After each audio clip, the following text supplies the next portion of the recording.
আসসালামু আলাইকুম। কৃষিতে জৈব ইউটিউব চ্যানেলে আপনাদেরকে স্বাগতম। আশা করি সবাই ভালো আছেন। আপনারা জানেন আমি ভার্মি কম্পোস্ট এবং কেঁচু উৎপাদন এবং বিক্রি করে থাকি। তো আমার প্রথম সেট হচ্ছে এটা। এই সেটের পরে আরেকটা সেট করছিলাম আমরা, আপনারা জানেন। তো এখন আমরা নতুন করে আরেকটা সিস্টেম যে চালু করছি বা করতেছি, এটা আপনাদেরকে দেখাইছি, আগে আপনারা দেখছেন।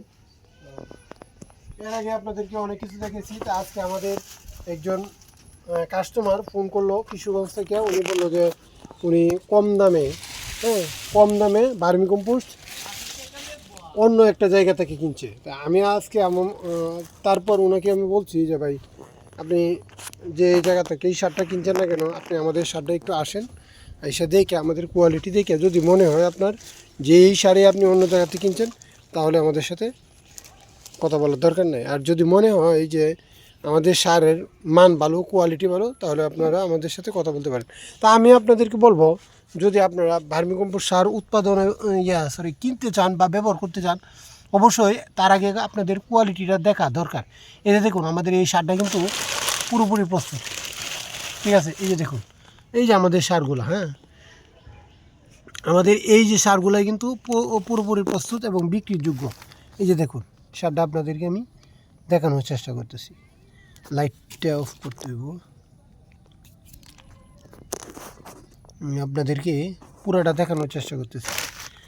একদম লাইট অফ করে দিলাম, হ্যাঁ, এই যে দেখুন, এই যে দেখছেন, একদম পিওর সার। যে সারটা এখনও আমরা নেটিংয়ে করি নাই, তারপরেও আলহামদুলিল্লাহ কতটুকু ঝরঝরা। হ্যাঁ, এই যে দেখুন, আপনাদেরকে পুরাটা দেখানোর চেষ্টা করতেছি। এই যে এবার আমাদের সার একদম ঝরঝরা। আমরা এটা কিন্তু এখনও নেটিং করি নাই, জাস্ট টানার জন্য মাচায় তুলে রাখছি। আমরা এই মাচা পদ্ধতিটা কিন্তু খুব বেশি দিন হয় নাই চালু করছি। এই যে দেখুন, মাছগুলো আপনাদেরকে দেখাইতেছি। এই যে, হ্যাঁ, এই যে মাছগুলো আপনাদেরকে দেখাইতেছি।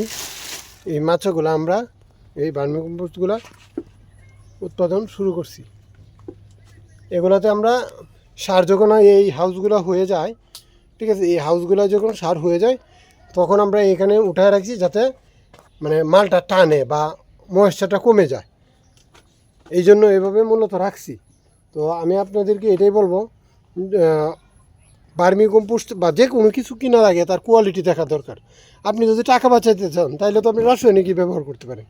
সেখানে তো আপনার জৈব সার বা ভার্মি কম্পোস্ট ব্যবহার করার দরকার নেই। আপনাকে অবশ্যই, যেহেতু টাকা বেশি খরচ করতেছেন, যারা ভার্মি কম্পোস্ট সার ব্যবহার করেন, তারা কিন্তু টাকা বেশি ব্যবহার করেন বা টাকা বেশি খরচ করেন। এটা কিন্তু আমি অন্তত জানি। কারণ যেখানে আপনার 20 টাকার সার দিয়ে আপনার কাজ হয়ে যায়, সেখানে 40 টাকার জৈব সার লাগে। কিন্তু এখানে জৈব সারের গুরুত্ব হলো এটাই, আপনি বিষমুক্ত খাইলেন এবং আপনার স্থায়ী একটা চিকিৎসা করতেছেন আর কি। এক কথায় আপনি মাটির যে চিকিৎসাটা বা মাটির যে কাজটা আপনি করতেছেন, এটা আপনি স্থায়ীভাবে করতেছেন। আর রাসায়নিকটা হচ্ছে কি, আপনি এই যে আপনার অ্যান্টিবায়োটিক ডোজের মতো এখন দিতেছেন বেশি, ঠিক আছে, পরবর্তীতে আরও বেশি লাগবে। এখন যদি দেন আপনি 1 কেজি, পরবর্তীতে লাগবে 1.5 কেজি। আর এই ভার্মি কম্পোস্টটা হচ্ছে দিন দিন আপনার কমে আসবে এবং এটা খুব একটা ভালো উপকার হবে, যা আপনার মাটির স্বাস্থ্য এবং আপনার স্বাস্থ্যের জন্য এই কৃষিটা খুব উপকারে আসবে। তো আজকের মতো এইটুকু বললাম। যাদের ভালো লাগে আমাদের সাথে থাকবেন। আসসালামু আলাইকুম রহমতুল্লাহি ওয়া বারাকাতুহু। কত সেকেন্ড?